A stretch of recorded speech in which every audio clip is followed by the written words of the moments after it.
Buate. Victoria Sterling raised her champagne glass, pointed one manicured finger at the man on his knees, scrubbing the marble, and said loud enough for every executive in that lobby to hear, "Play Chopin for me, janitor, then I'll marry you." The room erupted. Marcus Hale set down his rag, stood slowly, looked her dead in the eye, and said something that wiped the smile clean off her face. Because what this arrogant CEO didn't know what nobody in that building knew was that the quiet man mopping her floors had once filled concert halls on 3 continents. Before he vanished without a trace. Before you keep watching, drop the name of your city in the comments so I know how far this story has traveled tonight. And if stories like this move you, hit that subscribe button and stay with me to the very end. The clock on the wall of the Aria Music Corporation read 11:47 p.m. And Marcus Hale was on his knees. Not praying. Working. His rag moved in slow circles across the marble, wiping away scuff marks left by 200 pairs of expensive shoes. The lobby was empty now, the way he liked it. The way it should have stayed. He heard them before he saw them. Laughter. High heels clicking like typewriter keys. The particular kind of loud that only came from people who'd had 2 glasses of wine and believed the world belonged to them. Marcus kept his head down. "There it is," a man's voice said. "God, look at that thing. Must be worth a fortune." "It's a Steinway," a woman answered. "Cool, precise.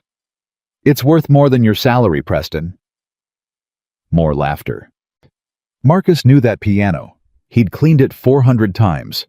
A 9-foot concert grand pushed into the corner of the lobby years ago, meant for a foundation that never got built, forgotten by everyone except the man paid $11 an hour to keep the dust off it. He wiped a little slower. He was good at making himself invisible. He'd had 8 years of practice. Whose idea was it to leave it here, Preston again? Nobody plays it. Marketing, the woman said. They thought it looked aspirational. That was when Marcus made his mistake. He looked up. She was standing maybe 15 feet away, and even in a building full of powerful people, he knew who she was. Everybody knew Victoria Sterling. 38 years old and already the youngest CEO in the company's history. Silver gray dress. Dark hair pinned back so tight it looked painful. Eyes that moved across a room like she was pricing everything in it. Those eyes landed on him. "You," she said. Marcus stood up. It was the polite thing to do. His knees cracked. "Ma'am? What are you doing to my piano?" "Cleaning it, ma'am." He held up the rag as evidence. "It gets dusty. Nobody plays it, so it just... Nobody asked for your opinion on who plays it." So, the 3 executives with her went quiet, the delighted quiet of people who could smell blood and weren't the ones bleeding. Marcus recognized the type. Rich, bored, and cruel, in the specific way of people who mistook cruelty for wit. He should have said yes, ma'am, and gone back to his work. That was the play. That was always the play. But something in her voice, that flat contempt, like he was a stain she'd found on her floor, snagged on something old and buried inside him. "It's a good instrument," Marcus said quietly. "It deserves better than being a decoration." The words hung there. Victoria tilted her head. Preston made a small sound like he couldn't believe the janitor had spoken twice. A woman in a red blazer covered her mouth.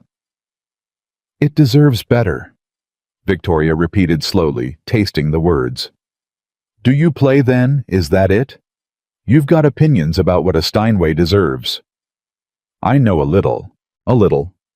She smiled, and it was not a kind smile. She set her champagne glass down on the closed lid of the piano, right on the polished wood Marcus had spent 20 minutes cleaning, and the sound of glass on lacquer was small and terrible. "Then play something for me." "Victoria," Preston murmured, half laughing. "The man's got a mop." "No, I'm serious." She was warming to it now the way a cat warms to a cornered mouse. "He knows a little. Let's hear it." She turned to her audience, playing to them. "Come on, when does anyone get free entertainment from the cleaning staff?" Marcus felt his jaw tighten. "I'm on the clock, ma'am. I've got the whole third floor still to do. I'll pay you for your time." She waved a hand. "Better yet." And here her eyes lit up with the joke forming behind them, the joke she thought was so clever. "Play me something beautiful. Play me Chopin. And if it's any good, I'll marry you." The laughter that followed was the loudest yet. Preston actually clapped. The woman in red said, "Oh my God, Victoria," through her giggling. Somewhere a phone came out, someone recording, because of course they were recording. This was too good not to keep. "Play Chopin for me, Janitor," Victoria said again, savoring it, arms spread wide like a queen granting a favor. "Then I'll marry you." And Marcus Hale, 41 years old, widower, father man, who hadn't touched a piano in front of another human being in 8 years, felt something shift in his chest that he'd spent all that time pretending was dead. He didn't sit down at the piano. Instead, he looked at her, really looked at her past the dress and the title and the cruelty, and he said, "Chopin isn't played to impress people, ma'am. It's played to tell the truth you've been hiding." The laughter died. Not slowly, all at once, like someone had pulled a plug. Victoria's smile stayed frozen on her face for a second too long, and in that second, Marcus watched something flicker behind her eyes. Something that wasn't contempt. Something that looked for just a heartbeat, like fear. "I'm sorry," she said. "You heard me." He picked his rag back up. He was done. He'd already said more than he should have, more than was smart, more than a man who needed this $11 an hour job could afford. Chopin tells the truth. That's the whole point of him. That's why people who've got nothing to hide can't play him worth a damn. He nodded, once polite, even now. "Good night, Ms. Sterling." And he walked away. He heard nothing behind him. No laughter, no parting shot. Just the sound of his own work boots on the marble he'd just cleaned, and the pounding of his own blood in his ears. He didn't turn around. If he had, he would have seen Victoria Sterling still standing there, champagne forgotten, staring at the swinging service door long after it had stopped moving. The apartment was 3 bus stops and a 14-minute walk from the Aria building, and Marcus made the trip at 1:20 in the morning, the same as every night, hands in his pockets, breath fogging in front of him. Mrs. Alvarez was asleep on his couch when he let himself in the TV, murmuring some infomercial. She stirred when the door clicked. "How was she?" Marcus whispered. "An angel." The old woman gathered her sweater. Did her spelling, ate all her dinner. Coughed a little around 10, but the medicine helped. She patted his arm on her way out. "You look tired, mijo. You look more tired than usual. Long night." "They're all long nights." She squeezed his hand and was gone. Marcus locked the door, hung up his coat, and walked down the short hall to the one bedroom in the apartment, her room, because he slept on a fold-out in the living room, because that was how it was going to be until she was grown. Lily was asleep with her arms thrown over her head the way she'd slept since she was a baby. 8 years old, small for her age. There was a purplish tint to her lips that he'd learned not to look at directly the way you don't look directly at the sun. On her nightstand, a child's picture book, a nightlight shaped like a star, and a small orange bottle of pills that cost more than his weekly wage. Marcus stood in the doorway a long time. Then he did what he did every night. He pulled the blanket up over her shoulders, brushed the hair off her forehead, and pressed his lips there so lightly she never woke. "Good night, Bug," he breathed. In his own space, the couch, the fold-out, the milk crate that served as a nightstand, there was a photograph in a cheap frame. A woman laughing a piano behind her. Marcus picked it up the way he did most nights, and this time, for the first time in a long time, he thought about a piano in a lobby, and a woman in a silver dress, and words that had come out of his mouth before he could stop them. Chopin tells the truth. He put the photo down. "Should have kept my mouth shut, Sarah," he told the woman in the frame. "You always said it'd get me in trouble." He didn't sleep much. He never did. 2 floors up and 11 miles east in a penthouse that overlooked the entire glittering grid of the city, Victoria Sterling wasn't sleeping either. She sat at her kitchen island with a laptop open and a glass of wine. She wasn't drinking, and she typed the same thing she'd been typing for an hour. Aria Music Janitor. Nothing. Marcus Building Services staff. Nothing. She didn't even know why she was doing this. She had a board meeting at 8. She had a quarterly earnings call at 10. She had 100 things more important than a night shift cleaner who'd embarrassed her in front of Preston Vance and Diane from legal. That's why people who've got nothing to hide can't play him worth a damn. She'd laughed it off in front of them, made some joke. Well, at least the helps got opinions. And they'd all laughed with her, relieved, and moved on to the bar. But she hadn't moved on. The sentence had followed her into the elevator, into the car, up 42 floors, and into her too-quiet apartment. And it was still here, sitting in the room with her, at 2 in the morning. Chopin isn't played to impress people. It's played to tell the truth you've been hiding. How did a janitor talk like that? She pulled up the employee directory, the internal one, the one that required her CEO credentials. Building Services, night shift. She scrolled. Hale Marcus, custodial. Start date 3 years ago. The file was thin, a photocopied ID, an address in a part of town she'd never driven through. Emergency contact, Lily Hale daughter, age 8. That was it. No resume on file. Building Services was contracted out. They didn't keep those.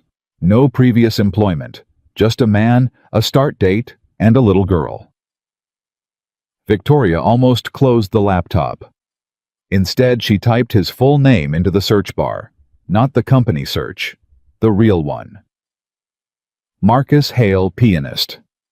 She hit enter. And the screen filled up. She read until the sky started going gray. There was a version of Marcus Hale who existed on the internet, and it was not the man on his knees in her lobby. This Marcus Hale wore a black tailcoat. This Marcus Hale stood on a stage in Vienna with a full orchestra behind him, arms raised, thousands of people on their feet. This Marcus Hale had a Wikipedia page, though it hadn't been updated in years. Marcus Hale, born 1984, is an American classical pianist. A prodigy who gave his first professional recital at 14, Hale won the... She clicked. And clicked. And clicked. Reviews. The New York Times calling him the most emotionally honest young pianist of his generation. A concert in London. A recording of the Chopin nocturnes that had apparently been considered definitive. Awards she'd never heard of, but that clearly meant something judging by the way people wrote about them. And then around 8 years ago, the story just stopped. The last article was short. A canceled tour. Pianist Marcus Hale has withdrawn from all scheduled performances, citing personal reasons. His management had no further comment. After that, nothing. No comeback, no scandal, no obituary. He simply walked off the stage in the middle of his career and disappeared so completely that he'd resurfaced 3 years ago as a name on a custodial timesheet in her own building. Victoria sat back. She thought about the way he'd stood up when she'd called him you. The way he'd held up the rag. The way he'd said, "I know a little.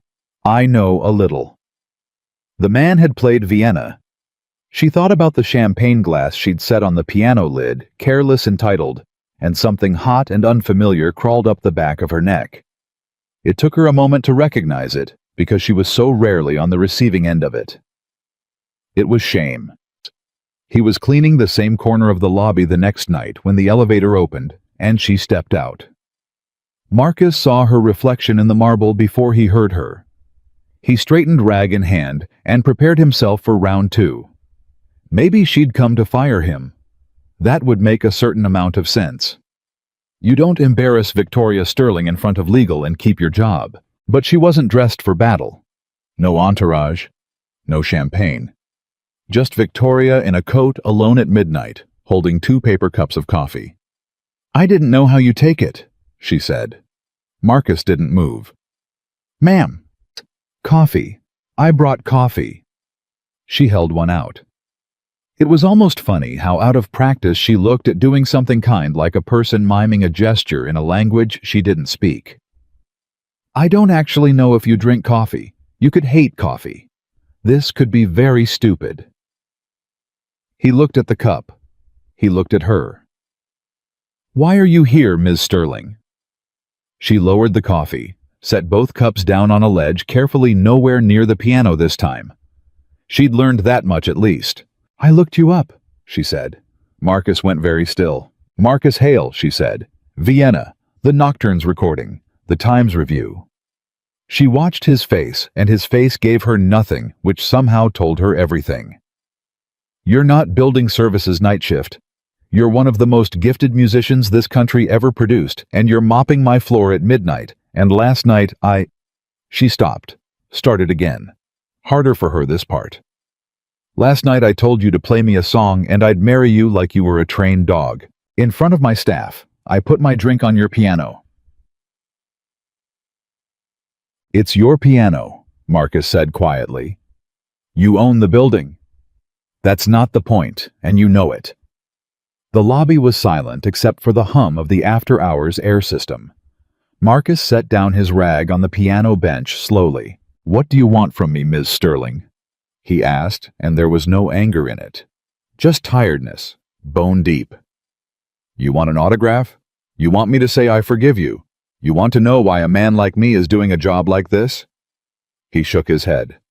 I clean this building because it's a good, honest job that pays and lets me be home mornings when my daughter wakes up. That's the whole story. There's nothing else you need to know. You had everything, Victoria said, and it came out sharper than she meant, almost accusing. You had what people would kill for. You just walked away from it. Why would anyone? Because it stopped being worth what it cost me. The words landed flat and final in the empty room. Victoria opened her mouth, closed it. My wife got sick, Marcus said. He didn't know why he was telling her. Maybe because it was midnight. Maybe because she'd brought coffee and looked for the first time like an actual person instead of a headline. While I was on tour, I was in Vienna the night she got the diagnosis. Do you understand? I was 3,000 miles away taking my bows, and she was sitting alone in a doctor's office, getting told she had maybe 18 months. He picked the rag back up, needing something in his hands. I came home. I canceled everything, and I did not touch a stage again because every hour I spent at a piano after that was an hour I wasn't spending with her. And then she was gone anyway, and there was a little girl who needed her father to be there, not on a plane, not in a hotel in some city she couldn't spell. He looked up at Victoria. So no, I didn't have everything. I had one thing, and it wasn't the piano. For a long moment, Victoria Sterling, the youngest CEO in the company's history, a woman who had never once in her professional life failed to know what to say, stood in her own lobby with 2 cups of cold coffee going colder and had absolutely no words at all. I'm sorry, she finally managed. You already said that. I meant it more this time. And to his own surprise, Marcus almost smiled. I know, he said. He picked up his rag, gave her a small nod, and turned back to the marble. It was, as far as he was concerned, the end of it. A strange midnight, a strange conversation, and tomorrow the CEO would go back to running her empire, and he'd go back to being invisible, which was exactly how he liked it. He was wrong about that. He didn't know it yet, but he was wrong about nearly all of it. Because Victoria Sterling didn't leave. She stood there watching him work, and then she said in a voice so quiet he almost didn't catch it. I haven't touched a piano since I was 9 years old. Marcus stopped. My father told me I'd never be good enough. She said it lightly, the way people say the heaviest things. So I decided he was right, and I picked something I could be the best at instead. And I got very, very good at it. She gestured vaguely at the building around them, the tower with her name on the top floor. All of this. And I've never once told another living soul that sentence I just told you. She picked up her coffee, both of them actually, left his where it sat because he hadn't taken it. "You were right," she said at the elevator. "Last night, about Chopin telling the truth you've been hiding." The doors opened. She stepped in. "I hated you for it. Then I couldn't sleep because of it." The doors closed. Yeah. And Marcus Hale stood alone in the lobby with a rag in one hand and a cold cup of coffee cooling on the ledge, and for the first time in 8 long years, he looked at the forgotten piano in the corner, not like a thing he cleaned, but like a thing that was waiting for him. Orchestrated emotional narrative arc void dialogue, driven momentum, vast strategic plot twists. Orchestrated emotional narrative arc void dialogue driven momentum, vast strategic plot twists. The coffee cup was still on the ledge 3 nights later, and Victoria Sterling was the one who threw it away. She came down at midnight again. She told herself it was because she needed the quiet of the lobby, to think that the penthouse felt like a museum after dark, that a CEO was allowed to walk her own building. She told herself a lot of things on the elevator ride down. None of them were the real reason, and she knew it, and she came anyway. Marcus was at the far end of the floor, running a buffer over the marble. He saw her and shut it off. "You keep coming down here," he said. "It's my building." "You said that already." He wound the cord around his arm slow and neat. 3 nights running now. A woman with your schedule doesn't lose sleep by accident. Victoria set her bag on the ledge. "You're very blunt for a man who cleans floors. You're very interested in floors for a woman who owns the building?" He almost smiled. Almost. "So which one of us is lying about why we're here?" She didn't answer that.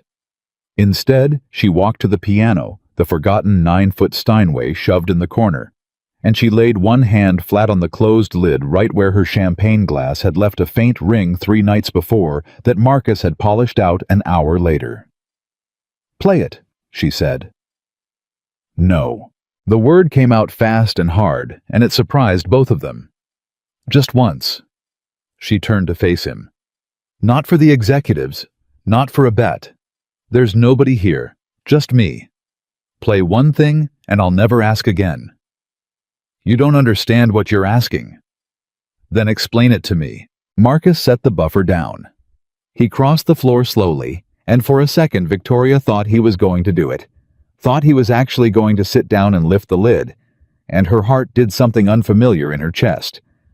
But he stopped an arm's length from the bench and looked at the keys, the way a man looks at a river he almost drowned in once. "The last time I played in front of another person," he said, "was at my wife's funeral. I played the piece she loved, and when I got to the end of it my hand stopped working, just quit on me, in front of a whole church." He shook his head slowly. "I couldn't finish. My mother-in-law had to walk me off the bench, and I swore standing right there that I was never going to put myself in that spot again." Victoria took her hand off the lid.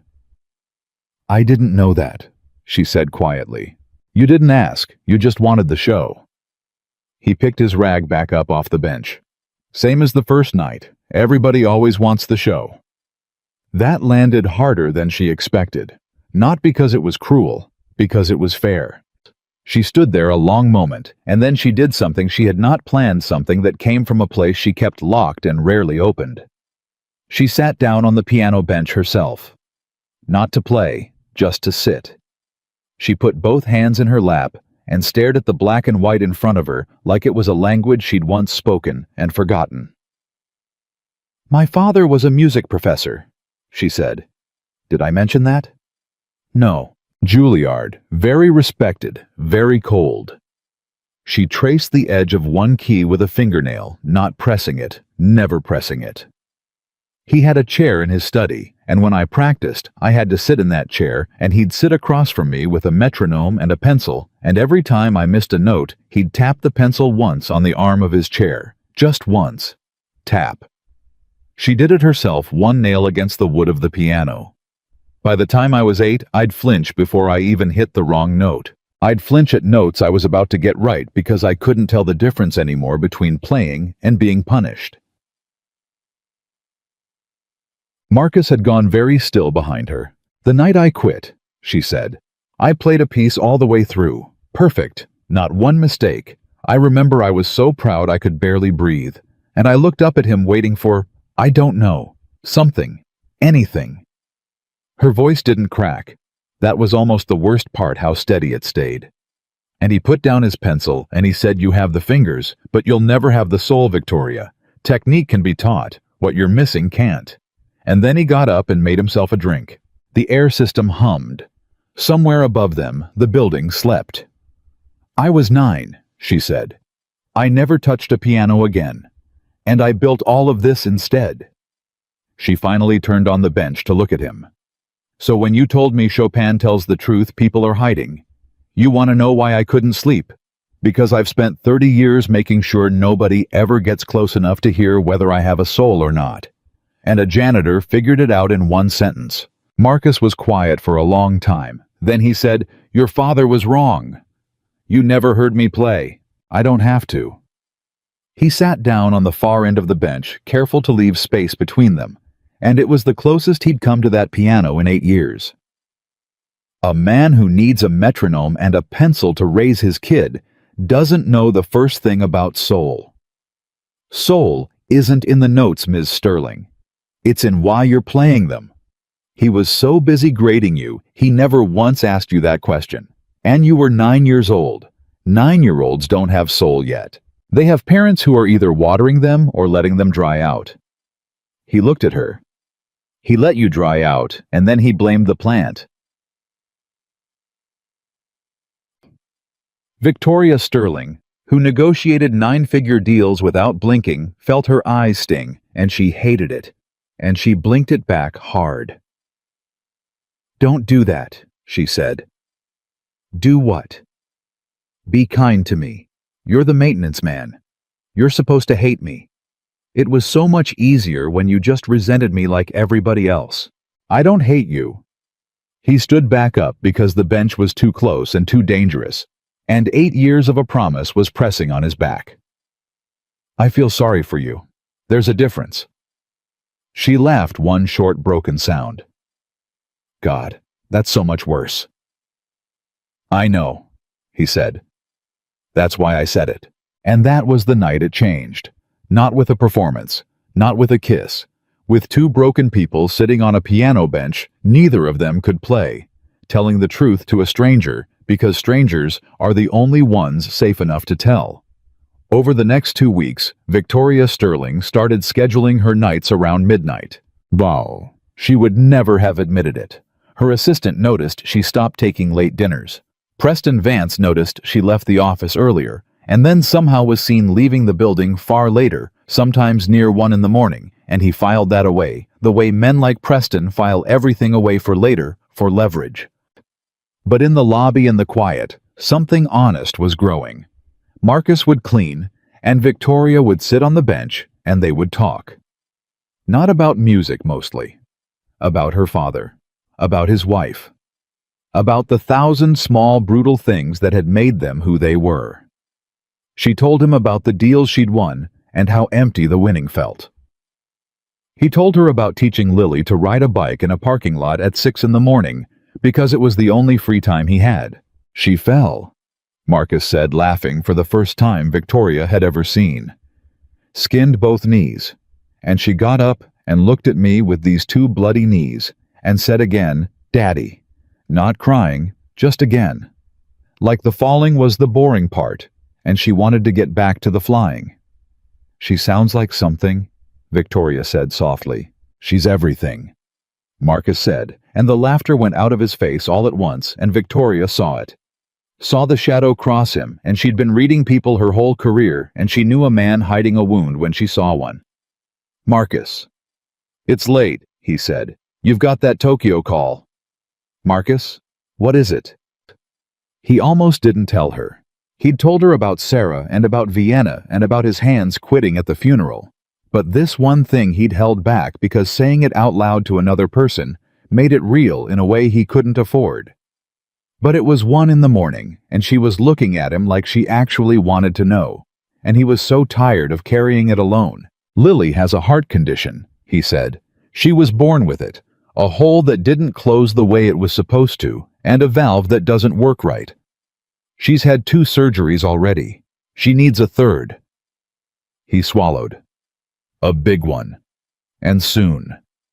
Victoria stood up off the bench slowly. How soon? The cardiologist says 6 months, maybe less. Her lips go blue when she runs now. She used to be able to run.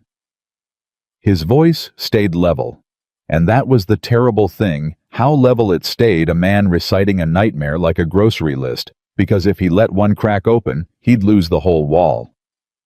The surgery is at Children's. There's a specialist there, Dr. Osei. He's the best in the country for what she has. That's the good news. What's the bad news?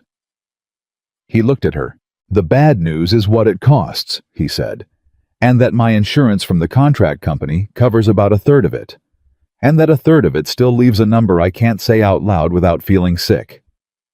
The lobby was so quiet, Victoria could hear her own pulse. How much? She said. It doesn't matter how much. How much, Marcus? It's not your problem, Ms. Sterling. It's mine. I'll figure it out. I've got 2 other jobs and I'm picking up a 3rd, and I'll figure it out. He turned away from her back to his cart, and his hands were not quite steady on the handle. Don't. Whatever you're about to say, don't. I've had enough people offer me pity to last a lifetime. I don't want yours. I wasn't going to offer pity. You were going to offer money, same thing wearing a nicer coat. And there it was, the wall slamming back up between them. And Victoria understood something in that moment that she'd never understood about anyone before, which was that for some people, accepting help feels exactly like admitting you failed. She'd built an empire, so she'd never have to ask anybody for anything. He'd built a wall for the same reason. They were more alike than either of them wanted to be. Fine, she said. No money. He looked at her suspicious. But I know people, she said. That's different. You said Dr. Osei is the best. Best surgeons have waiting lists. 6 months on a waiting list for a man whose daughter has 6 months is a death sentence, and you know it. She stepped toward him. I'm not offering you a check. I'm offering you a phone call. Let me make sure the man who can save her actually sees her. That's not charity. That's just, I know a guy. People do it for each other every day. Marcus stood there gripping the cart. Why? He said. Why would you do that? And Victoria opened her mouth to give him some clean corporate answer, some deflection, and instead the truth fell out of her unguarded at 1 a.m. in an empty lobby. Because in 3 weeks of sitting on that bench, you're the first person in my entire adult life who talked to me like I was a human being and not a title, she said. You didn't want anything from me. Everybody wants something from me. You just told me my father was wrong and handed me a cup of coffee I didn't drink. Do you have any idea how rare that is? You're the only real conversation I've had in years, and your daughter is dying, and I have the ability to help. And if you think I'm going to sit in my glass tower 40 floors up and do nothing because you're too proud to let me, then you don't know me at all. Marcus stared at her. For the first time since the night she'd humiliated him, he saw all of her, the whole of Victoria Sterling, and it wasn't the CEO, and it wasn't the woman in the silver dress. It was a lonely person who had been starved of one honest connection for so long that she'd wandered down to a lobby at midnight to sit with the janitor because he was the only one who talked to her straight. Okay, he said quietly. She blinked. Okay, make the call, just the call. She sees the doctor. That's it. Anything past that we talk about first. Both of us, no surprises. He held out his hand. Deal. She took it. His hand was rough from work and warm, and it swallowed hers, and they stood there in the lobby, shaking hands like they were closing a business arrangement, and both of them knew it was not a business arrangement at all. Deal, she said. Dr. Osei saw Lily 11 days later. Marcus took the morning off.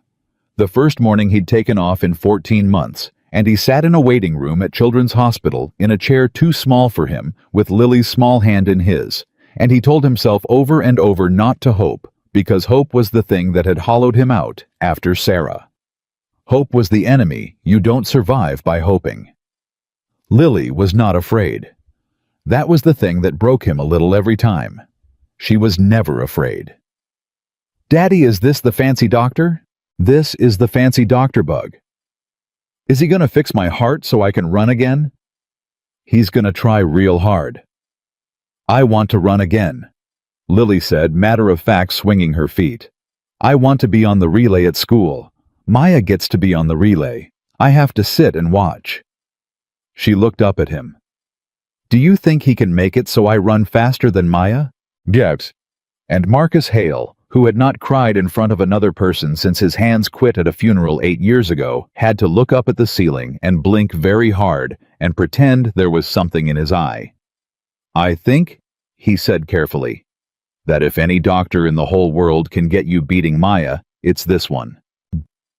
Dr. Osai was a tall, quiet man who talked to Lily first and Marcus second, which Marcus noticed and respected. He examined her. He looked at the scans that Children's had pulled from her old cardiologist. He was gentle and unhurried, and at the end he asked Lily if she wanted a sticker, and she chose a purple one, and then he asked Marcus if he could speak with him alone for a moment in the hall. Marcus's stomach dropped through the floor. "Is it worse than we thought?" Marcus said the second the door closed, because he'd rather have the knife fast than slow. "It's operable," Dr. Osei said. "I want to be clear about that first because I can see it on your face. Your daughter's condition is serious, but it is fixable. I have done this surgery successfully many times. With a good repair, she has every reason to expect a normal life. She could absolutely run track. She could probably beat Maya." Marcus put his hand against the wall. "But," the doctor went on gently, "there is a but, and you'll want to hear it. The window is narrower than her previous doctor indicated. I would not wait 6 months. The strain on her heart is progressing. I would want to operate within 8 to 10 weeks, sooner if a slot opens." 8 to 10 weeks, Marcus repeated. "Yes. And the cost of doing it here with you." Dr. Osei named a number. It was the number Marcus couldn't say out loud. And now a doctor had said it in a quiet hospital hallway, and it hung there, and Marcus felt the walls of his whole careful life start to close in, because 8 to 10 weeks was not enough time to work 3 jobs into that number.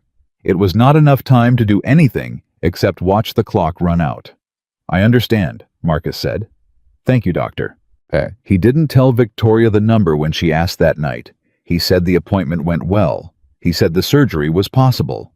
He said thank you for the call, it made a difference, she got seen, and then he changed the subject, and Victoria let him because she could see the exhaustion on him, and she'd learned in 3 weeks when to push and when to wait. But she was not a woman who waited long. The next morning she called the hospital's foundation office and quietly, without her name attached, without a word to Marcus, she asked one question. What would it take? And that same morning, 40 floors up, Preston Vance walked into her office without knocking and dropped a folder on her desk. "We need to talk about your janitor," he said. Victoria's face didn't move. She'd built a career on her face, not moving. "I don't have a janitor, Preston. The building has custodial staff. What's this?" "This," Preston said, tapping the folder, "is you. Leaving the building at 1 in the morning. Multiple nights. Camera footage. Timestamps." He smiled, and it was not a warm smile. It was the smile of a man who had been passed over for the CEO chair 3 years ago and had been waiting patiently ever since. "And this is the same night shift custodian, Marcus Hale, leaving 14 minutes after you, every single time. I go down to the lobby to think. It's quiet at night. To think. On a piano bench, next to a maintenance worker." Preston sat down across from her, uninvited. "Victoria, I'm your friend here. I'm trying to protect you. Do you understand what this looks like? The board would have a field day. The CEO carrying on with the help. It's a headline. It's a lawsuit waiting to happen. It's an HR disaster." There is nothing to carry on. That's not what the cameras say. Victoria stood up slowly. Get out of my office, Preston. I'm just saying. He stood too unhurried and picked up his folder. Cut him loose, quietly. Reassign him, terminate the contract, whatever, before this becomes something. I'd hate to have to bring it to the board myself out of concern for the company. He paused at the door. But I'm a very concerned man, Victoria. You know that about me. And he left. Victoria stood at her window 40 floors up, looking out over the whole city, and for the first time in a long time, she was afraid. And it was not the old childhood flinch of a pencil tapping a chair. It was worse. Because she'd built a wall her entire life, so that no one could ever have power over her, and she'd let one person through it, one honest person on a piano bench at midnight. And now that opening was the exact thing a man like Preston Vance could use to burn everything down. She could protect herself. All she had to do was let Marcus go. She could keep the empire, keep the corner office, keep the wall. All it would cost her was the only real connection she'd had in years, and a little girl's surgery. And the first night in 30 years, she'd fallen asleep without dreading the morning. She thought about her father, about the pencil, about how he'd taught her that love was conditional, that you kept the people who made you look good, and cut the ones who cost you something, that you protected yourself first and always. She thought about Marcus saying your father was wrong. That night, she went down to the lobby at midnight anyway. Marcus knew immediately something had happened. He'd spent enough weeks watching her face to read it now. What's wrong? He said. Nothing. I'm fine. Ms. Sterling, 3 weeks ago you couldn't tell me your father's name, and now you can't lie to me. Isn't that something? He set his rag down. What happened? So she told him. About Preston. About the folder, the timestamps, the cameras. About the threat dressed up as concern the way men like Preston always dress their knives. And she watched Marcus's face change as she talked, watched the warmth drain out of it, and something cold and protective come up in its place, and for a second, she thought it was aimed at her. It wasn't. He threatened you, Marcus said, to get to me. He threatened both of us. He wants me to fire you, quietly, to make it go away. Marcus was quiet for a moment. Then he did the thing she was most afraid of. He nodded slowly, like a man accepting a fact he'd always known was coming. Then you should, he said. What? Fire me. Reassign me. Whatever keeps him off your back. He picked the rag back up, already retreating, already rebuilding the wall between the CEO and the help that he never should have let come down. This was always going to end, Ms. Sterling. You knew it. I knew it. People like you and people like me don't sit on the same bench, not in the real world, not without somebody making you pay for it. So let him have his win. Cut me loose. I'll be fine. I've been fine before. You will not be fine. Your daughter needs surgery in 8 weeks, and you just told me you don't have the money, and now you want to lose your health insurance too. Her voice rose cracked. 8 weeks, Marcus. You said the appointment went well, but you never told me the number, and you never told me the timeline. And I had to hear from you just now that it's 8 weeks, so don't you dare stand there and tell me you'll be fine. Marcus went very still. How do you know it's 8 weeks? He said slowly. I never told you it was 8 weeks. I said it went well. Victoria stopped. I called the foundation office, she admitted. I asked what it would take. They told me the timeline.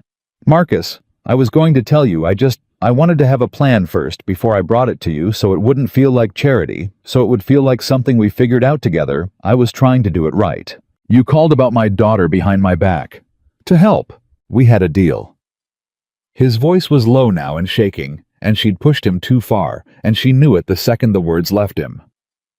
We had one deal, the call, and then anything past that we talk about first, both of us, no surprises. You looked me in the eye, and you shook my hand. And you went behind my back about the one thing in this whole world that is mine to carry. He set the rag down on the piano, and his hands were not steady. You just did the exact thing every rich person I've ever met does. You decided you knew better than the poor man what the poor man needs. You didn't ask, You just moved the pieces. That is not fair. It's not about fair. It's about trust. He looked at her, and the warmth was gone, and what was left was worse. It was hurt. I told you things I never told my own mother. I sat on that bench and let you in because you were the one person who didn't try to fix me or use me. And it turns out you were doing it the whole time, just quieter, just where I couldn't see. Marcus, I have to go home to my daughter, he said. And he untied his apron, and he set it on the piano bench folded, careful the way he did everything, and he walked toward the service door, the same way he had the very first night. And this time, it wasn't pride carrying him out. It was something breaking. Marcus, please. He stopped at the door. He didn't turn around. Tell Preston he wins, he said. You don't have to fire me, I quit. And the service door swung shut behind him, and Victoria Sterling was alone in the lobby with a folded apron on a piano bench, and the ring of her own footsteps, and the terrible understanding that she had done it to herself, that she had reached across the one gap that had ever mattered, and she had done it with the exact hands her father had built, the ones that moved the pieces without asking. And now the one real thing in her life was walking out into the dark, and she had no idea if he was ever coming back. He didn't come back the next night or the night after that. Victoria kept the folded apron. She didn't know why. She took it up to the penthouse and set it on the kitchen island, where she'd once searched his name at 2 a.m. And every time she walked past it, she felt the same thing, which was the specific sickness of a person who has broken something with her own hands and knows it can't be unbroken by wanting. She called him. He didn't answer. She left a message she deleted before it sent 3 times because everything she said sounded like the thing he'd accused her of moving the pieces, deciding she knew best. On the 4th day, she did the only thing she knew how to do when she was hurting, which was work, and she was terrible at it. She snapped at her assistant. She lost the thread in the Tokyo call twice. Preston Vance noticed. Preston Vance noticed everything. He's gone, isn't he? Preston said, appearing in her doorway with 2 coffees like they were friends.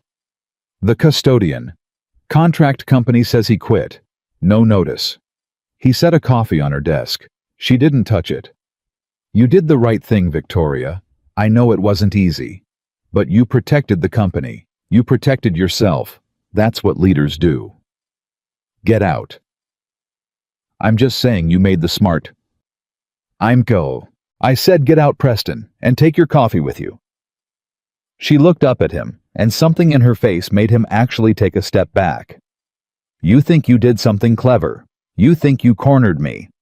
Let me tell you what you actually did. You made me hurt the only person who ever told me the truth. So no, I did not do the right thing. I did the thing you forced. There's a difference, and someday it's going to matter which one you were. Preston picked up his coffee slowly. You're not yourself lately, he said. People are noticing. The board's noticing. He smiled that smile again. Be careful. And he left, and Victoria sat alone at 40 floors, and she understood that the threat hadn't gone away just because Marcus had. It had only moved on to her. That was how men like Preston worked. They didn't stop when they got what they wanted. Getting what they wanted just taught them they could ask for more. Marcus, meanwhile, was drowning quietly. Mom.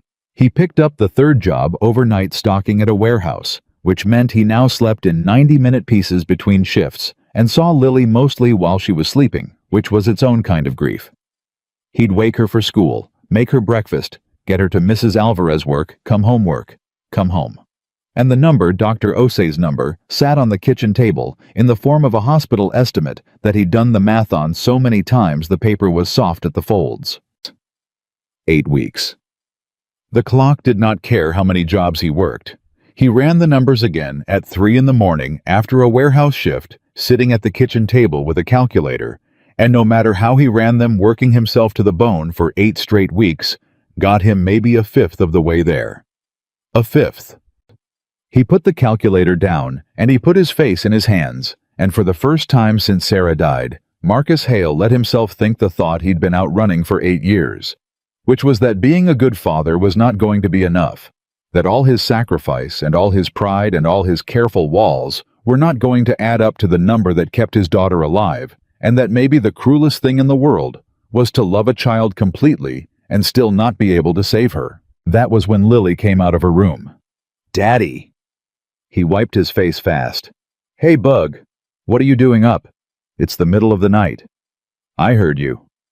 She climbed into the chair next to him, dragging her blanket, and she looked at the calculator and the soft folded hospital paper, and she was 8 years old, but she was not stupid.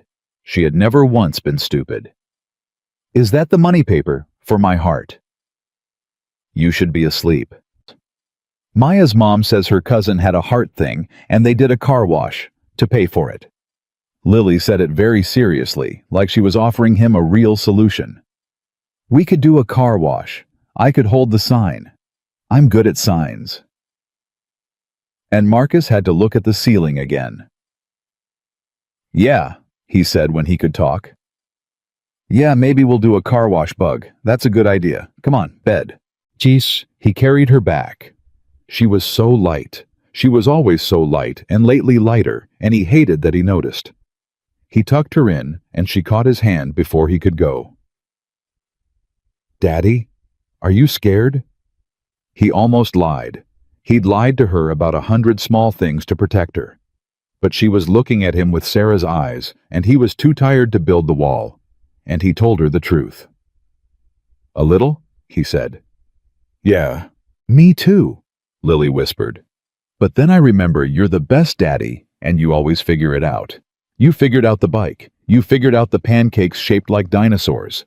You'll figure out my heart." She yawned. "You figure out everything." She was asleep before he made it to the door. Marcus stood in the hall a long time, and then he went to the closet, and from the very back of it, behind the winter coats, he pulled out a hard black case he hadn't opened in 8 years. Not a piano.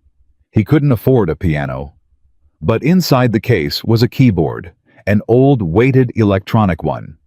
Sarah's the one she'd bought him back when they were young and broke and in love, and he'd kept it all these years and never once turned it on.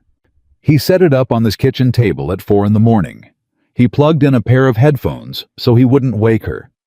And Marcus Hale put his hands on keys for the first time since a church 8 years ago, and this time his hands did not quit. Bow, he played until the sun came up. Chopin, the nocturnes, the pieces that had made him famous in a life that felt like it had belonged to another man. And somewhere in the middle of it, alone in a tiny kitchen with headphones on, and his daughter asleep in the next room, and a hospital bill soft folded on the table, he understood something he'd spent 8 years refusing to understand. The gift wasn't the thing that had cost him Sarah. He'd told himself that story so long he'd started to believe it. But the gift hadn't taken her. Cancer took her. The gift was just the thing he'd punished for it. And he'd buried the one thing that might actually save his daughter under 8 years of grief because he'd been too afraid to pick it back up. He didn't have money. He didn't have connections.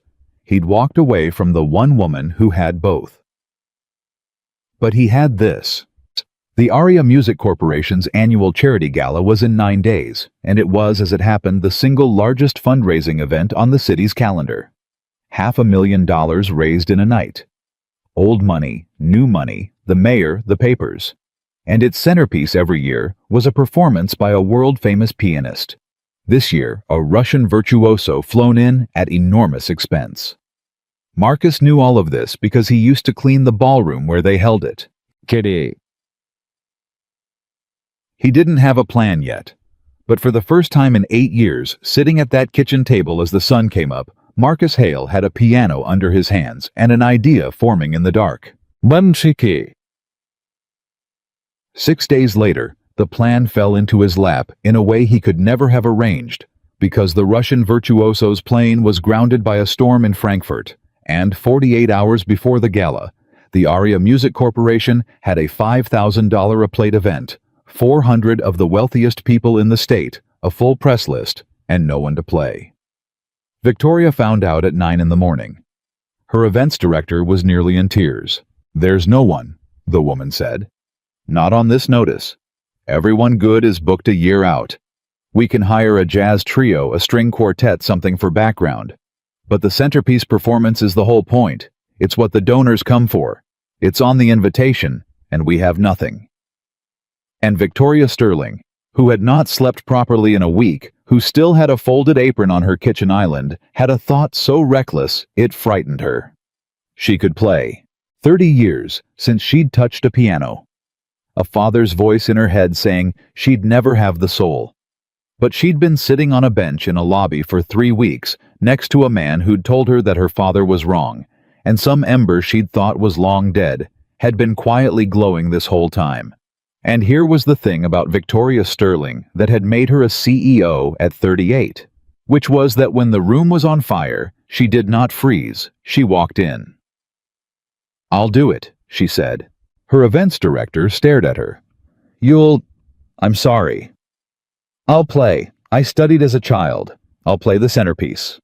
She said it fast before the fear could catch up. "Get me the sheet music for the Chopin Nocturne in E-flat. Tonight I'll practice, and this stays between us until the moment I walk out. Understood?" She practiced alone in the ballroom that night after everyone left on the good piano they'd wheeled in for the gala, and it was a catastrophe. Her fingers remembered more than she expected, and it terrified her because remembering wasn't the problem.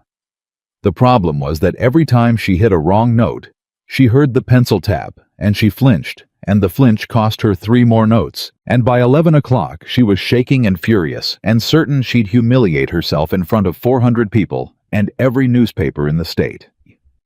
But she did not stop, because somewhere across the city, a little girl she'd never met needed a surgery Victoria could have paid for with the change in her couch, and the man who was the girl's father wouldn't take it.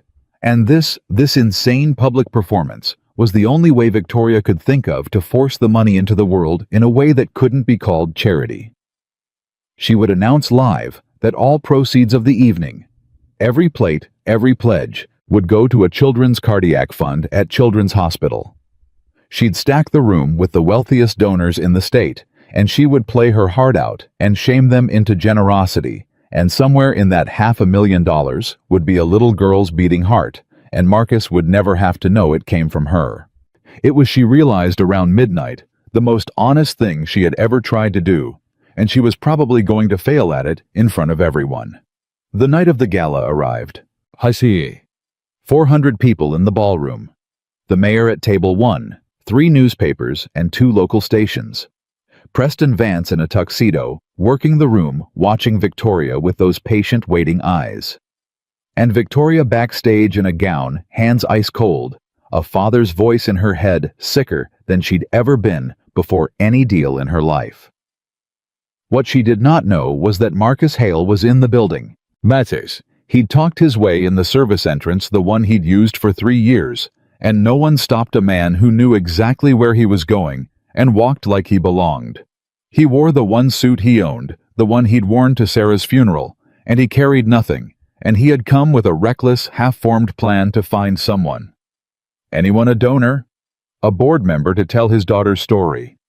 And beg, because pride was a luxury he could no longer afford, because Lily had said Daddy figures out everything, and he was going to figure this out if it cost him every scrap of the dignity he'd been hoarding for 8 years. He was standing in the shadows at the back of the ballroom when they announced her. "Ladies and gentlemen, in place of our scheduled performer, tonight's music will be offered by someone very special to our foundation. Please welcome the CEO of Aria Music Corporation, Miss Victoria Sterling." Marcus's whole body went cold. "Do it." She walked out. He saw her from the back of the room, and his heart did something complicated, anger and worry, and something else he didn't want to name. And he watched her sit down at the piano, and he saw even from that distance, even from behind the exact set of her shoulders that he'd learned on a lobby bench meant she was terrified. She began. And she was not good. Marcus heard it in the first 8 bars. Not because she lacked skill, the skill was there, buried real. But she was playing scared. She was playing for a judge. She was playing the way a 9-year-old plays with a pencil, hovering over a chair arm, every note braced against a coming blow, and the music had no air in it, no breath, no truth. It was technically almost right, and it was completely dead, and 400 people who couldn't have named why began to shift and glance at their programs. Then she hit the wrong note, and it was small. Most of the room didn't catch it. But Marcus caught it, and worse, Victoria caught it, and he watched from the back of the ballroom as the thing he'd feared happened in real time. She flinched. Her hands seized. She tried to recover, and the recovery made it worse. And for one horrible stretch of seconds, the CEO of Aria Music Corporation sat frozen at a piano in front of 400 of the most powerful people in the state and could not make her hands move, because 30 years ago, a man with a pencil had taught her that a mistake was the end of the world. The silence was unbearable. Someone coughed. Preston Vance, near the front, smiled. Victoria forced herself to finish. She limped to the end of the nocturne, every remaining note apologizing for the one before it, and when she lifted her hands, the applause was the worst sound Marcus had ever heard, the soft, mortified patter of a room being polite about a disaster, and he watched Victoria Sterling stand and bow and hold her smile in place, and walk off stage with the specific dignity of a person who has just confirmed the worst thing her father ever told her about herself in front of everyone she would ever have to do business with. She made it backstage before she broke. Marcus was moving before he'd decided to. He didn't go find a donor. He didn't go work the room. Every reckless plan he'd walked in with evaporated because he'd just watched the one person who'd ever told him the truth walk off stage having her father's voice proven right in public, and he could not stand it. He could not stand it, and his feet carried him through a side door and down a service corridor. He knew from 3 years of cleaning it toward the sound of a woman trying not to cry. He found her against the wall gown, and all her hand pressed over her mouth. He was right, she said when she saw him, and she was too far gone to even be surprised he was there. My father. 30 years, and I finally proved it to a whole room. The fingers, but not the soul. He was right, Marcus. He was right the whole time. Stop. You should go. You quit. You shouldn't even be. Victoria, stop. He took her by the shoulders the first time he'd ever touched her, and it startled them both. Your father was not right. You want to know why that just happened? It wasn't because you don't have soul. It's because you were playing for him. He's been dead how long? And he was still sitting in that chair with his pencil tonight, wasn't he? You weren't playing for those people out there. You were playing for one dead man who never deserved to hear you in the first place. She stared at him. Tears running now, ruining everything, not caring. I couldn't make my hands work, she whispered. Just like you, at the funeral. My hands just stopped. I said. I know, Marcus said. I know exactly what that is. And I'm going to tell you the thing I wish somebody had told me 8 years ago. He was very close now. You don't play the piece to prove you're good enough. You've got that backwards. You play it to say the thing you can't say any other way. That's it. That's the whole secret. Forget the notes. Forget the room. Forget him. What's the true thing, Victoria? Right now, what's the truth you've been hiding? And she looked at him. This man she'd humiliated, and then let in, and then betrayed, and then lost, standing in a service corridor in his funeral suit, having every reason in the world to hate her, telling her the truth instead. That I'm sorry, she said. That I went behind your back, and I broke the one deal that mattered, and I've been sick about it for a week.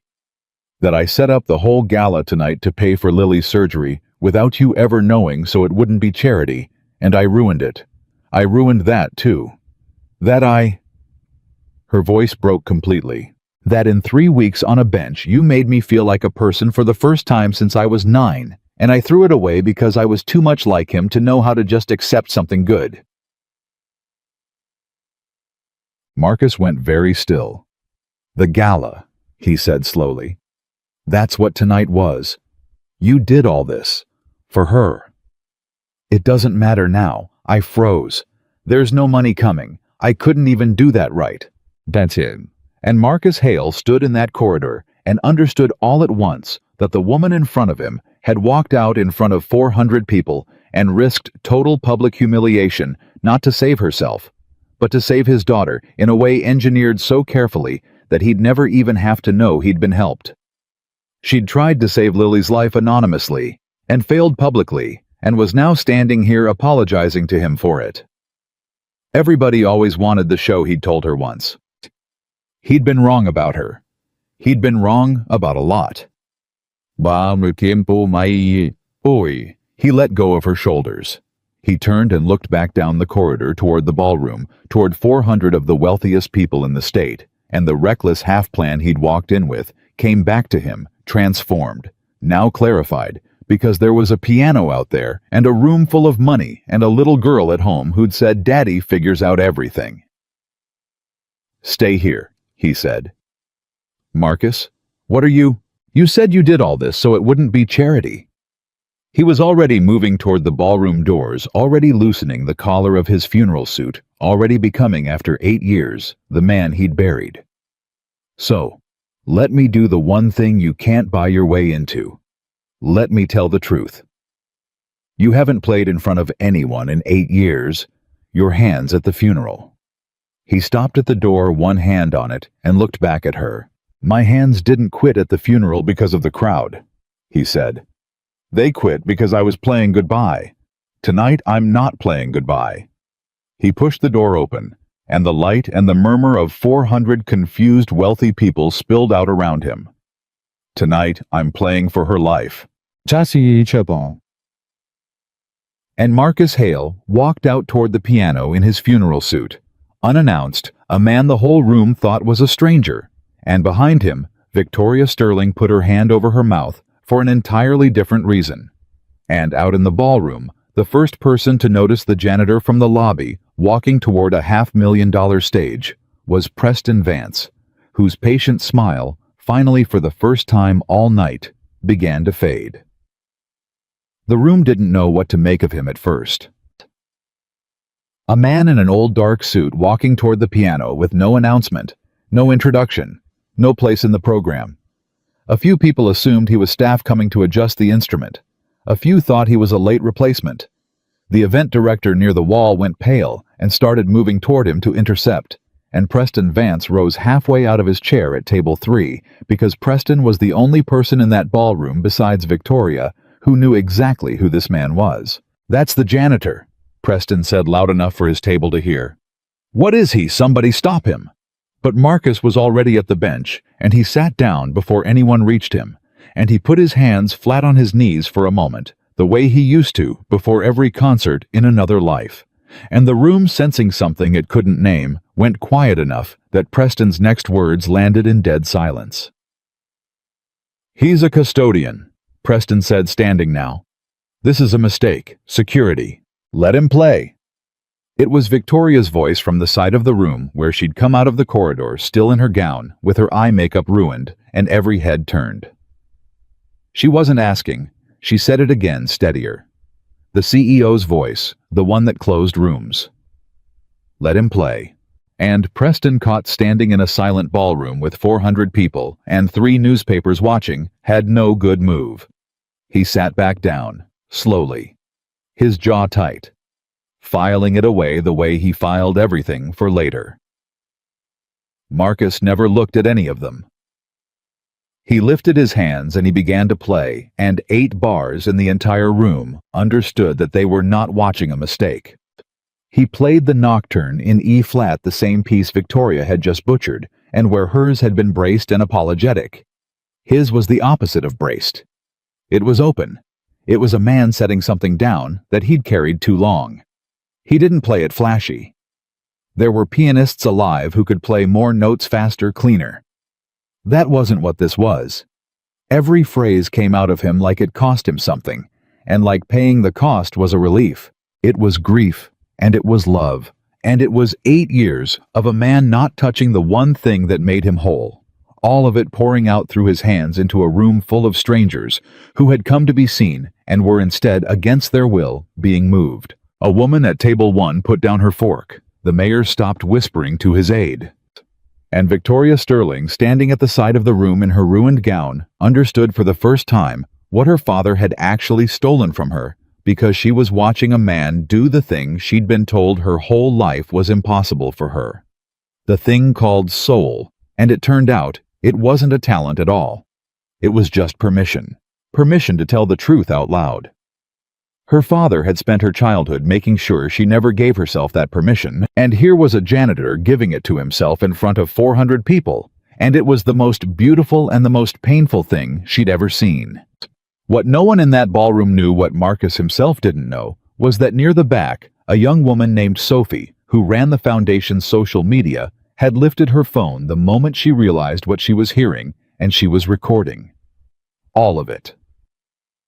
From the second wrong note that never came to the last, held chord that Marcus let ring until it dissolved into nothing. When he finished, there was a silence so complete it had weight. And then the room came apart.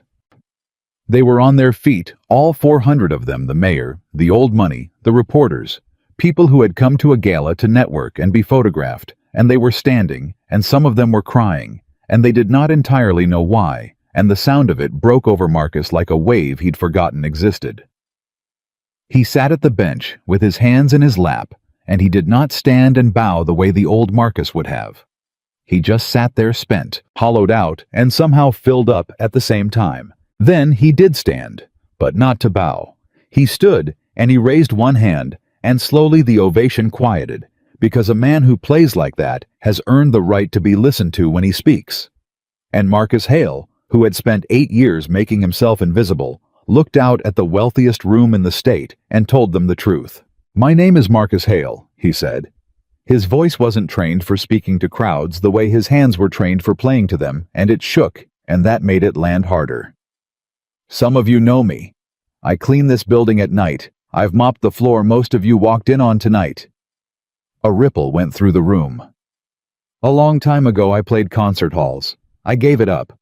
I gave it up because my wife got sick and I wanted to be home, and then she died anyway, and I decided I was done with all of this forever." He gestured at the piano. "I buried it. For 8 years.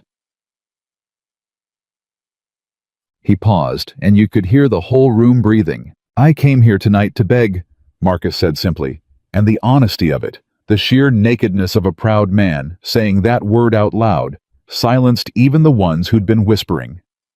"My daughter Lily is 8 years old. She has a heart that was built wrong, and there's a surgeon in this city who can fix it, and I don't have the money, and I've run out of time to earn it. She has weeks. I've worked 3 jobs, and it isn't enough, and I ran out of ways to be proud about it. So I put on the only suit I own, the one I buried my wife in, and I came here to ask a room full of strangers to help me save my little girl." His voice finally broke just slightly on the last word. That's the truth. That's what that song was. I don't know how to say it any other way than the way I just played it. I'm dead. For a moment, nobody moved. And then a woman at table 1, the one who'd put down her fork, stood up and said clearly, "How much does the surgery cost, Mr. Hale?" Marcus said the number he'd never been able to say out loud. He said it to 400 people. "I'll cover a quarter of it," the woman said. "Right now, tonight." The room detonated. What happened over the next 20 minutes, Marcus would never be fully able to reconstruct afterward because it moved too fast and he was in too much shock.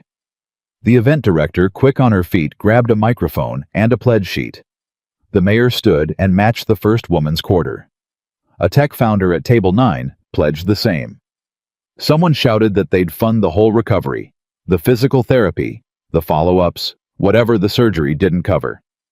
Sophie's video, the recording of the performance, was already climbing past 1,000 views in the time it took the pledges to be counted because she'd posted it before Marcus had even finished speaking, and the caption was simply this: "Janitor was a concert pianist and his daughter is dying. Watch till the end."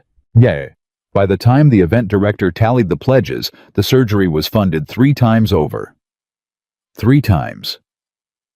Marcus stood at the front of the ballroom holding the pledge sheet in hands that had played Vienna and cleaned toilets and were now shaking so hard he could barely read the number at the bottom, and the number was so far past what Lily needed that his knees actually buckled, and he had to catch himself on the edge of the piano, and the room, seeing it, roared again. Yet, Victoria reached him first. She'd crossed the whole ballroom, and she caught his arm and steadied him, and he looked at her with an expression she'd never seen on him, wide open, undefended, a man who had walked in to beg and been buried in a mercy he didn't know how to hold. "She's going to be okay," Marcus said, like he was testing whether the words were real. "Victoria, she's going to be okay. It's paid. It's more than paid. She's going to—" "I know," Victoria said, and she was crying and laughing at once. "I know, I heard, I was right here." "You did this," Marcus said. "You set up the whole night. If you hadn't put all this money in one room—" "You did this," she said, fiercely gripping both his arms now. "I froze. I gave a room full of donors a reason to check their phones. You gave them a reason to empty their bank accounts. Don't you dare give me the credit. This was you. This was always going to have to be you." Her voice dropped. "I could put the money in the room, Marcus. I've been able to do that all along. What I couldn't do was play the truth loud enough to make them want to give it. That was never something I could buy. That was you." And in the middle of a ballroom full of weeping millionaires, with 3 newspapers photographing them, and a video of his performance already spreading across the city, Marcus Hale looked at Victoria Sterling and forgave her completely. Not in words, just in the way his face changed, and she saw it, and something that had been clenched in her chest for a week finally let go. Yes, it should have ended there. That's where the story wants to end, on the triumph, on the mercy, on the two of them at the piano. But triumphs like that make noise, and noise draws men like Preston Vance. And Preston had spent the last 20 minutes watching his leverage turn to ash and rebuild itself into something far more dangerous. Because now there was video. Now there were reporters. Now the CEO of Aria Music Corporation was standing in the center of a national feel-good story, with her arms around a former employee, and Preston Vance had spent 3 years waiting for a crack in Victoria Sterling wide enough to climb through, and here it was, gift-wrapped, going viral. He was already on his phone, not filming, calling. 2 board members before Marcus had even sat back down. The video hit 1 million views by morning. By the time Marcus woke Lily for school, having not slept, having sat up all night just watching her breathe, now that he knew she'd get to keep doing it, the story was everywhere. The janitor who played Chopin. The concert pianist who gave it all up for his daughter. Local stations ran the clip, then national ones. Sophie's phone video, shaky and imperfect, had caught something real, and the internet, so often cruel, had for once decided to be kind, and strangers from across the country were asking how to help, where to donate, whether the little girl was okay. Lily watched the video of her father at breakfast on Mrs. Alvarez's phone eating cereal. "Daddy," she said, awed, "you're famous." "I'm not famous, Bug. You have 1 million likes. Maya doesn't even have 100 likes, and she thinks she's famous."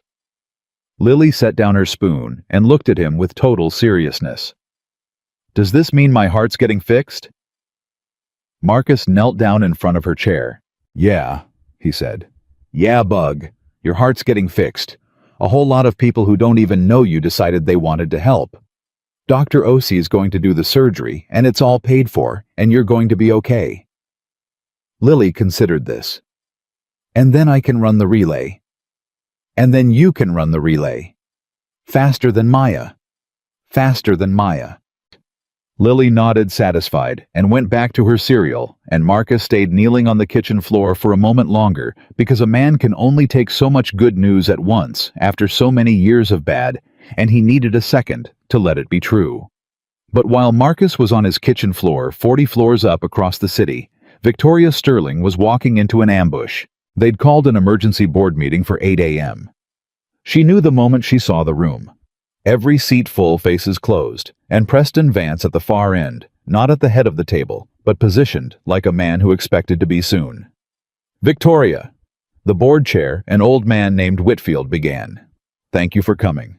I think you know why we're here." "Enlighten me. The video." Whitfield slid a tablet across the table. Marcus mid-performance frozen. You're in it. Prominently. Embracing a former employee, a custodian who resigned under circumstances that Mr. Vance has brought to our attention. There are timestamps, Victoria. Security footage. Multiple late-night meetings between the two of you in the lobby over a period of weeks. We talked, on a piano bench. There was nothing improper. Perhaps not, Whitfield said in the tone of a man who did not believe it and did not need to. But you understand, it doesn't matter what was or wasn't improper. It matters what it looks like. And what it looks like is the CEO of this company in a personal entanglement with a subordinate now splashed across every news outlet in the country. We have investors. We have a reputation. You have a national story about your company hosting a gala that saved a dying child's life, Victoria said. That's what you have. Do you have any idea what we could not have bought that coverage for? People love this company this morning. People who never thought about us at all are sending letters. They love the janitor, Preston said, speaking for the first time, and his voice was smooth and reasonable and lethal. Not the company. There's a difference.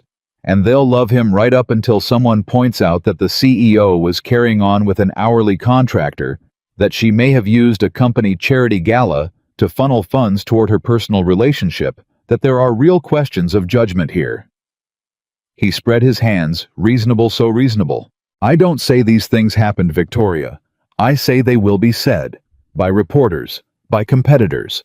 And this board has to decide whether it wants to be defending them next week.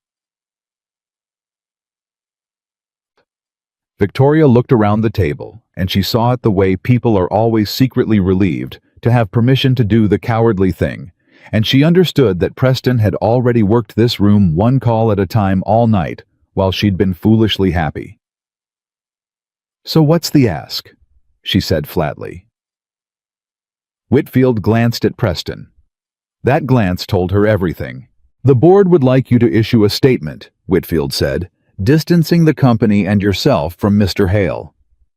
Clarify that he was a contractor no longer employed here, that any personal characterization is inaccurate. And going forward, no further public association. Let the story die. Let him have his surgery money and his 15 minutes, and let this company move on cleanly. You want me to deny him? We want you to protect the company.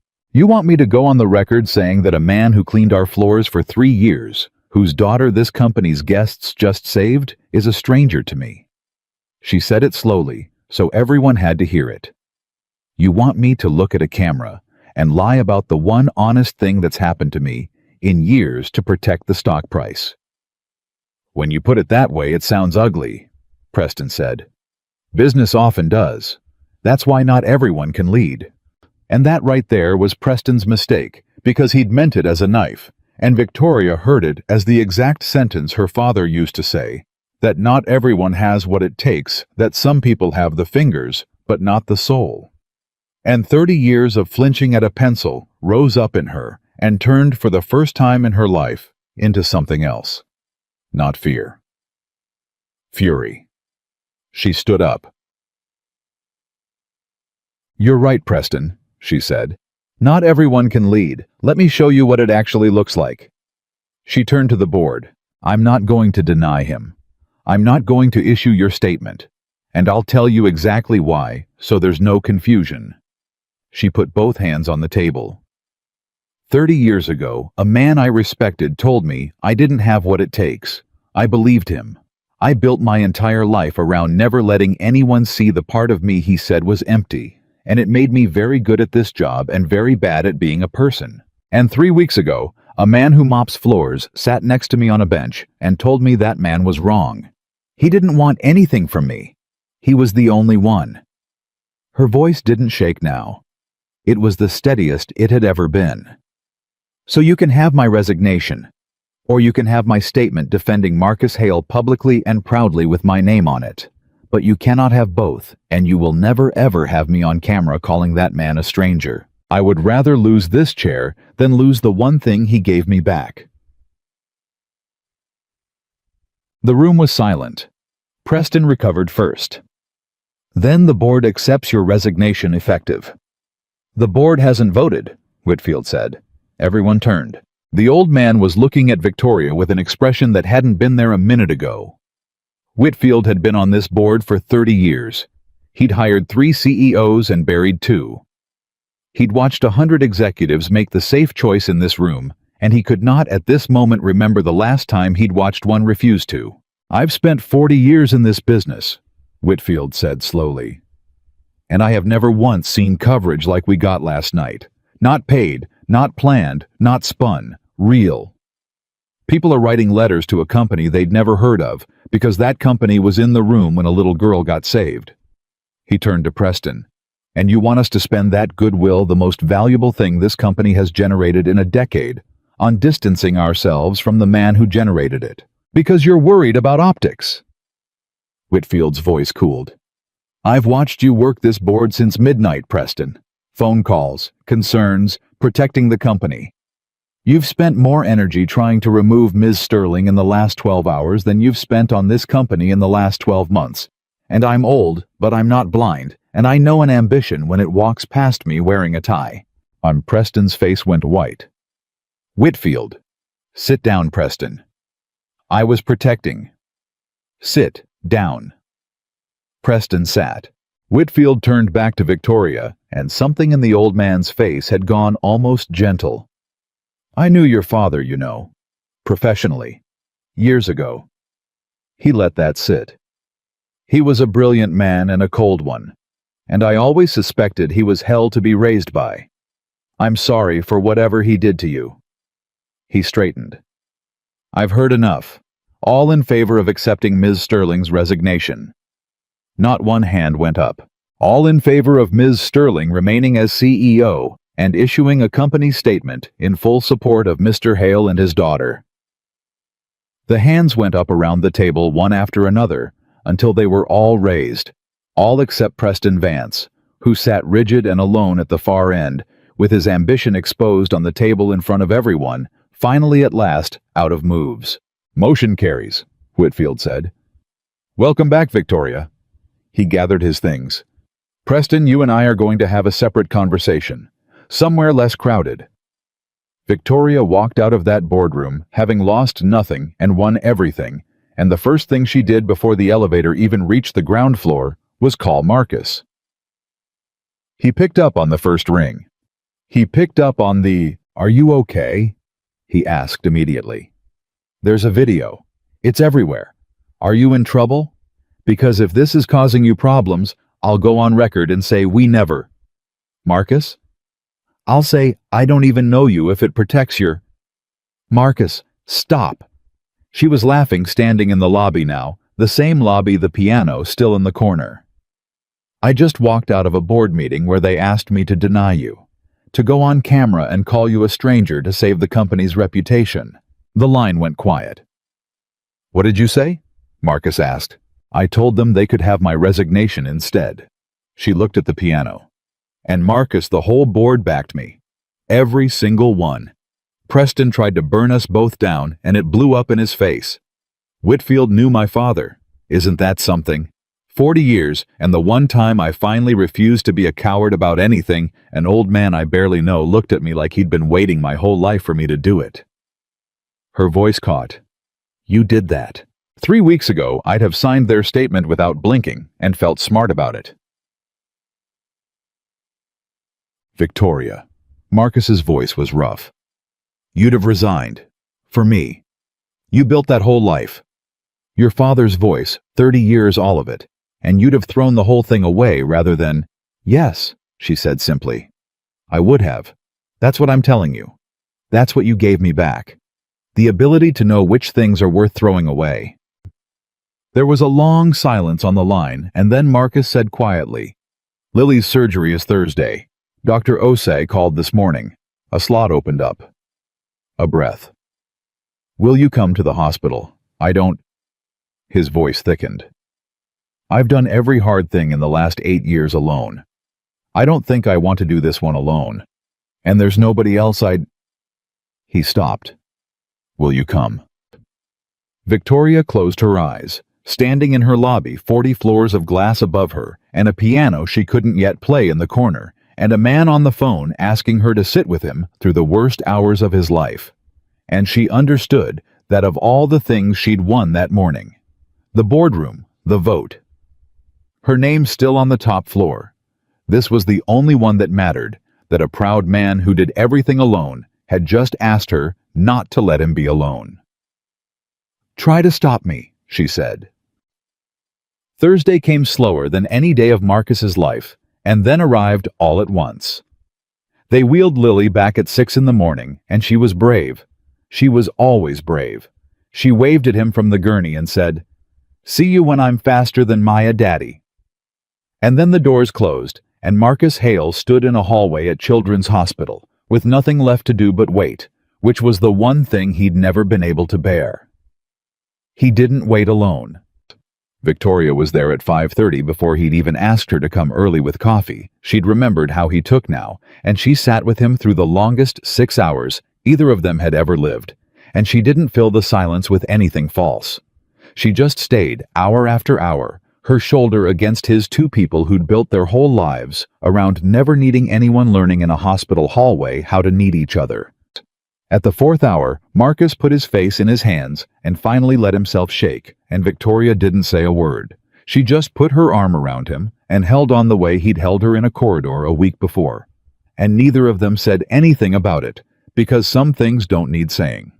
At the 6th hour, Dr. Osei came through the doors, still in his surgical cap, and Marcus was on his feet before the man crossed the threshold, and the whole world narrowed to the surgeon's face, trying to read it, terrified to read it. Dr. Osei smiled. "The repair went beautifully," he said. "Better than I hoped. Her heart is strong, Mr. Hale. She's in recovery.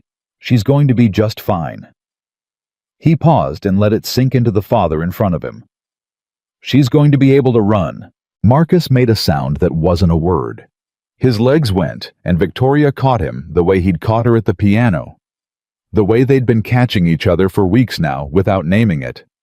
And Marcus Hale wept openly in a hospital hallway, with his face against the shoulder of a woman who 3 weeks ago had called him a janitor and told him to play Chopin for her amusement, and neither of them was that person anymore. Neither of them had been for a while. "She's okay," he kept saying. "She's okay. She's okay. She's okay," Victoria said into his hair, crying too. "You did it, Marcus. You figured it out, just like she said you would." And down the hall in a recovery room, an 8-year-old girl with a newly mended heart slept peacefully for the first time in her life, not knowing yet that she would run, not knowing about the video or the gala or the boardroom, knowing only somewhere under the anesthesia. The thing she had never once doubted, which was that her daddy figured out everything, and that when she woke up, he would be right there, and that this time, for the first time in a long time, he would not be tired. Lily woke up 4 hours later, and the first thing she did was ask if she was faster now. Marcus laughed the kind of laugh that comes out broken, because there's too much behind it, and he held her small hand and told her the doctors said she'd be running by spring. She considered that with the seriousness of an 8-year-old accountant, decided it was acceptable, and then noticed Victoria standing at the foot of the bed. "Who are you?" Lily said. Not rude, just direct. She was her father's daughter. "I'm Victoria. I'm a friend of your dad's." Lily looked at her father, then back at Victoria, and something shrewd moved across her small face, the particular radar of a child who has spent her whole life being the only person her father let close. "Are you the one who set up the money party?" Lily said. "The one Daddy was talking about on the phone, where all the rich people cried." Victoria blinked. "Ah, yes, something like that. Then I like you," Lily decided, and lay back on her pillow. Matter of fact, the way she decided everything, and Marcus caught Victoria's eye over his daughter's head, and saw that she was trying very hard not to cry again. And he understood that Victoria Sterling, who ran a company of 4,000 people, had just been more frightened of an 8-year-old's opinion than of any board in the world, and that the 8-year-old had just handed her something she didn't have words for. Lily's recovery was faster than anyone predicted. Children heal in ways adults have forgotten how to. Within a week, she was walking the halls dragging an IV pole and interviewing the nurses about whether they thought she'd beat Maya. Within 2 weeks, she was home. And in those 2 weeks, something happened that Marcus was slow to notice because he was so used to being alone that he almost didn't recognize the absence of it. Victoria kept showing up. Not for the video, which had long since crested and moved on to the next thing the internet loved for a day. Not for the company which had gotten its goodwill and its headlines. She showed up with groceries. She showed up on a Tuesday with a board game she remembered Lily mentioning. She showed up one evening and found Marcus asleep on the couch. Finally, actually asleep. 3 jobs shed at last, because a nation of strangers had funded not just the surgery, but a fund in Lily's name that covered the aftercare, and Victoria didn't wake him. She just sat with Lily and helped her with her spelling words and let the man sleep, because she'd learned somewhere along the way that the most loving thing you can do for a person who's been carrying everything alone is to quietly pick up one corner of it without being asked. But the piano still sat closed. Not the lobby one, the one in the closet. Sarah's keyboard, which Marcus had played all night the week of the gala with headphones on, had gone back into its case afterward, and Victoria noticed. She noticed everything now. "You played for 400 strangers," she said one night after Lily was asleep, the 2 of them at the kitchen table, where the hospital bill used to sit. "You played the truth loud enough to save your daughter's life, and you haven't touched it since." "I've been busy." Marcus. And he turned the coffee cup in his hands. "That night was the first time I played in front of anyone since the funeral. I told myself it was a one-time thing, a door I opened because I had to for Lily, and then I could close it again." "Why would you close it again?" "Because the last time I let that door stay open, it cost me everything."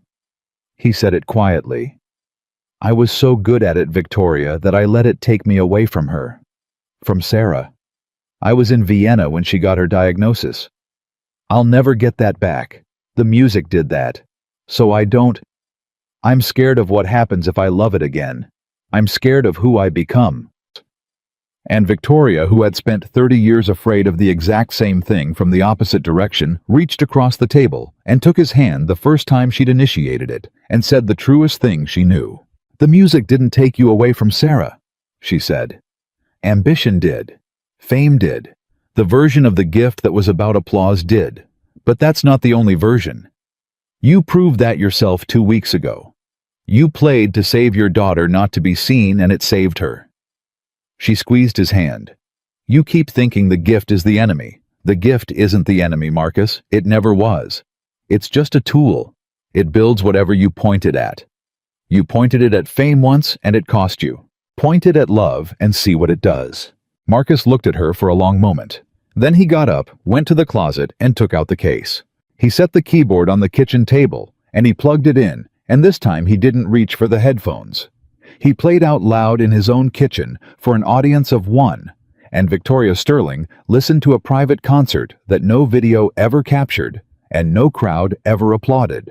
And she would tell people for years afterward that it was the most beautiful thing she'd ever heard, better than the gala, better than any recording, because it wasn't for anyone. It was just a man who'd finally stopped being afraid of the thing he loved. When he finished, Victoria was crying again, and she'd stopped being embarrassed about it around him. "There's something I want to try," she said. "And I need you to teach me, because I can't do it alone. I froze the last time, and I need someone next to me who knows what the flinch feels like." Marcus understood immediately. "You want to play again? I want you to teach me to play without hearing him." Her voice was steady, but her eyes weren't. "The pencil, the tap. I want to sit at a piano and play one piece all the way through and not flinch one time before I die. And you're the only person alive who could teach me that, because you're the only one who ever told me the flinch wasn't the truth about me." So he taught her. It took months. Every evening after Lily's homework, Marcus sat beside Victoria at the little keyboard and taught the CEO of Aria Music Corporation to play like she wasn't being graded. It was slow, and it was painful, and more than once she stood up and said she was done. She couldn't. Her father was right, And every time Marcus said the same thing quietly, no drama. Sit back down. Play it for the truth this time, not for him. And she'd sit back down. The first time she played a full piece without flinching a simple thing. A beginner's Chopin, she got to the last note and her hands didn't seize, and she sat there in shock. And then she started laughing and crying at the same time. And Lily, watching from the doorway in her pajamas, said, "Why is everybody always crying in this house?" Which made it worse or better, nobody could tell. "I did it," Victoria said. "Marcus, I played the whole thing. I didn't flinch. He wasn't in the room." For the first time in 30 years, he wasn't in the room. "No," Marcus said gently. "He wasn't. He never has to be again." Yo. And somewhere in those months of evenings, at a kitchen table, teaching each other to stop being afraid of the thing they loved, the two of them stopped pretending it was only lessons. It happened the way real things happen, without a headline, without a viral moment. Just two people who'd each spent their lives behind a wall, discovering that the wall had a door in it the whole time, and the other person had been standing on the far side waiting for years. Marcus proposed on a Tuesday. No audience. No piano. In the kitchen with Lily, as the only witness, holding a ring he'd bought with the first money he'd earned that wasn't going toward keeping his family alive. "You once told me you'd marry me if I played Chopin for you," Marcus said. "You were being cruel that night. You didn't mean it." He got down on one knee on the kitchen floor, where he'd once done the math on a hospital bill. "I'm asking you to mean it now." Victoria, who had a comeback for everything, who ran boardrooms, who had never once in her adult life been caught without words, couldn't speak at all. She just nodded over and over, her hand over her mouth, and Lily said, "Is that a yes? Somebody tell me if that's a yes." And Victoria managed to say yes. And Lily whooped like she'd won the relay, and Marcus stood up and held them both, his whole family, in a kitchen that had held so much fear and now held this. They didn't marry in the cathedral. They married in the backyard of the small house Marcus could finally afford, with Mrs. Alvarez in the front row, and Dr. Osei standing up as a guest, and Lily as the flower girl running, actually running down the grass, because it was spring now, and she was fast. She was so fast, faster than Maya, exactly like her father had promised. Whitfield came the old board chairman, and he pulled Victoria aside during the reception. "Your father would have hated this," he told her with the bluntness of an old man past caring about tact. "A CEO marrying a former janitor in a backyard. He'd have called it a failure of judgment." He watched Marcus lift Lily onto his shoulders across the yard. "Which is exactly how I know it's the best decision you've ever made. You finally did the thing he'd have hated. That's usually the thing worth doing." He raised his glass. "He was wrong about you, Victoria. I'm glad you lived long enough to find out." And Victoria, who had spent 30 years chasing the approval of a man who died still withholding it, found that she no longer needed it, because a different old man had given her something her father never could, which was the simple statement that she'd gotten it right. But the story doesn't end at a wedding, because Marcus and Victoria were not people who knew how to stop once they'd started, and they had both spent their lives around a piano. And they both knew now what a piano could do when you pointed it at the right thing. The foundation was Lily's idea, sort of. She said it one night at dinner, a year after the surgery, eating with the appetite of a healthy child. "There were other kids in the hospital," she said. "When I was getting fixed, some of them didn't have a money party. Some of them just had scared moms, and no janitor dad who could play Chopin." She frowned at her plate. "That's not fair. I got saved because you can play piano. What about the kids whose dads can't play piano?" The table went quiet. Marcus looked at Victoria. Victoria looked at Marcus. And something passed between them that had been building for a year without either of them saying it out loud. "What if?" Victoria said slowly. "We made it so a kid didn't need a janitor dad who plays Chopin. What if we just made the money party permanent?" They founded it together. The Sarah Hale Foundation, named for the woman in the cheap frame who'd bought a broke young man a keyboard once because she believed in what his hands could do. It did two things. It funded surgeries and treatment for children with heart conditions whose families couldn't pay, so that no other father would ever have to put on his funeral suit and beg a room full of strangers. And it brought music, real music, pianos, and teachers, and therapy into children's hospitals and struggling schools, because Marcus had learned the hard way that music wasn't a luxury, it was a language for the things too big to say, and every sick and scared and grieving kid deserved to be handed that language. Done. Victoria stepped back from Aria to run it. She'd spent her whole life proving she could hold on to power. It turned out the harder and better thing was learning when to put it down. Whitfield was not surprised. Whitfield, it seemed, was never surprised by her anymore. Only quietly, gruffly proud the father-shaped presence her real father had never managed to be. And Marcus played. Not for fame. He turned down the record labels who came calling after the video, turned down the comeback tour, turned down the money and the magazine covers, because he'd already lived that life, and it had cost him Sarah, and he was not that man anymore. But he played. He played at the Foundation's benefit concerts, in restored halls and hospital rec rooms, always with the same rule that the music was for the people in front of him and never for the applause. He taught too. He sat beside sick kids and terrified parents and put their fingers on keys and taught them the thing he'd relearned at his own kitchen table, that you don't play to prove you're good enough. You play to say the thing you can't say any other way. Dinky. 2 years to the day after a woman in a silver dress mocked a janitor in a lobby, the Sarah Hale Foundation held its first major concert in the fully restored historic hall downtown, the one that had sat empty for a decade until the foundation bought and rebuilt it. And the place was full, not with donors dragged there to be seen, though some of them came. It was full of families the foundation had helped, kids with surgical scars and second chances, parents who'd been where Marcus had been and gotten a phone call instead of a funeral. And in the front row, in a dress she'd picked herself, sat a 10-year-old girl with a strong heart and a track medal she refused to take off, who had that spring finally decisively beaten Maya. Marcus and Victoria walked out onto the stage together. There was no celebrity introduction, no fanfare. Marcus wore a plain dark suit, not the funeral one that one was retired forever now, and Victoria wore no jewels and carried no title. They sat down at the piano together side by side on one bench, and the hall went quiet. Most of you know the short version of the story. Marcus said to the room, his voice steadier now than it had been that first night, 2 years of relearning how to speak to a crowd. Man cleans floors. Turns out he used to play piano. Plays one song, saves his kid.